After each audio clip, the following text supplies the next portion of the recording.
నేత రోజా వరంగల్లో road show నిర్వహించారు. ఉప ఎన్నికల ప్రచారంలో భాగంగా రఘునాథపల్లిలో ప్రచారం నిర్వహించిన ఆమె టీఆర్ఎస్ కాంగ్రెస్లపై నిప్పులు చెరిగారు.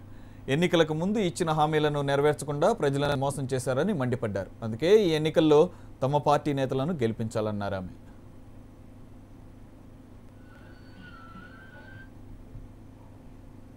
ఈరోజు జరగబోతున్న ఈ వరంగల్ పార్లమెంటు ఎన్నికలు ప్రజలు కోరుకున్న ఎన్నికలు కాదు.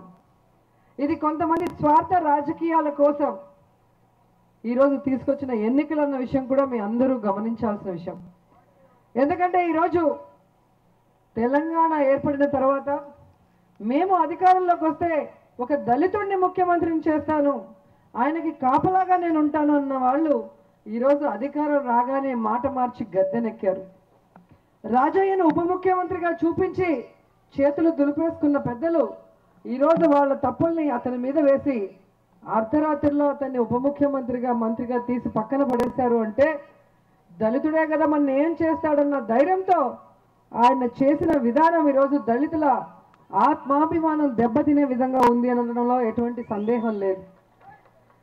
ఈరోజు జరుగుతున్న ఈ ఉప ఎన్నికల్లో మీ అందరి ప్రియతమ నాయకుడైన రాజశేఖర్ రెడ్డి గారి ఆశయాలతో పుట్టిన వైఎస్ఆర్ కాంగ్రెస్ పార్టీ అభ్యర్థిగా నల్లా సూర్యప్రకాష్ గారు మరి అభ్యర్థిగా పోటీ చేస్తూ మేము ముందుకు వచ్చారు.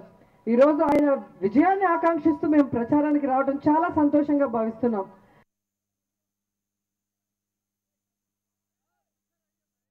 తన కుటుంబ సభ్యులకు ఈ రాష్ట్రంలో ఎన్కౌంటర్ లేని రాజ్యం తీసుకొస్తానన్నావు. కానీ ఏంటంటే ఒక ఆడపిల్లటి వాళ్ళని జవాబుదారిగా ఉండాల్సినటువంటి అవసరం ఉంది. ఇవాళ వరంగల్ ఉప ఎన్నికలో